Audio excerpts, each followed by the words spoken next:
Hello student. तो आज हम देखने वाले हैं कि जो अगर ट्रांसमिशन लाइन में एटमॉस्फेरिक कंडीशंस में अगर चेंजेस आते हैं तो सैग और टेंशन में क्या चेंजेस आएंगे, राइट।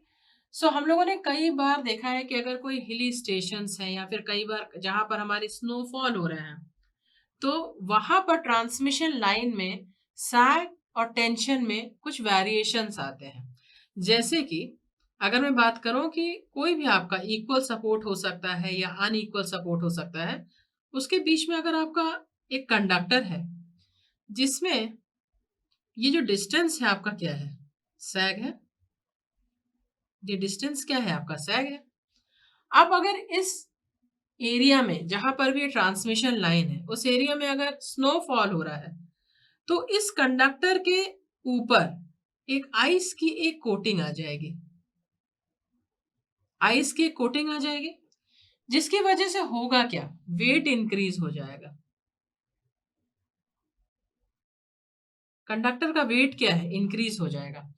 अगर कंडक्टर का वेट इंक्रीज होता है तो कंडक्टर में जो आपका डाउनफॉल, जो आपका सैग की वैल्यू है जो डाउनवर्ड डायरेक्शन में है, वेट कहाँ है, नीचे की ओर लग रहा है। इस सेंटर पॉइंट से वेट क्या है आपका, नीचे की ओर लग रहा है।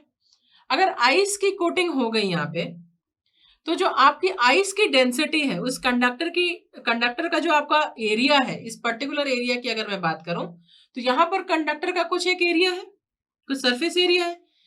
इस एरिया में आइस की भी जो डेंसिटी होगी वो ऐड हो जाएगी, तो जो टोटल वेट होगा कंडक्टर का वो क्या होगा, इंक्रीज होगा। ठीक है ना, टोटल वेट इंक्रीज हो जाएगा जिसकी वजह से आपका जो सैग फॉर्मेशन है वो भी इंक्रीज होगा। ठीक है, ये उन एरियाज में ज्यादातर देखने को मिलता है जहां पर आपके स्नोफॉल की कंडीशंस क्रिएट होती है। दूसरा क्या है, आपको अगर किसी जगह पर अगर विंड प्रेशर बहुत ज्यादा है, विंड प्रेशर अगर बहुत ज्यादा है तो उस वजह से भी क्या होगा, आपका ये जो कंडक्टर है आइस कोटिंग भी है और अगर विंड का प्रेशर भी है तो कंडक्टर में क्या है, टेंशन इंक्रीज होगा या स्ट्रेस की वैल्यू क्या होगी, इंक्रीज होगी, राइट। तो इसका ड्रॉबैक क्या होता है कि अगर कंडक्टर में मैकेनिकल स्ट्रेंथ अच्छा नहीं है तो उस कंडीशन में यहां पर मैकेनिकल फेलियर भी हो सकता है, राइट ना। कंडक्टर में डैमेज क्रिएट हो सकता है, कंडक्टर टूट सकता है, खराब हो सकता है।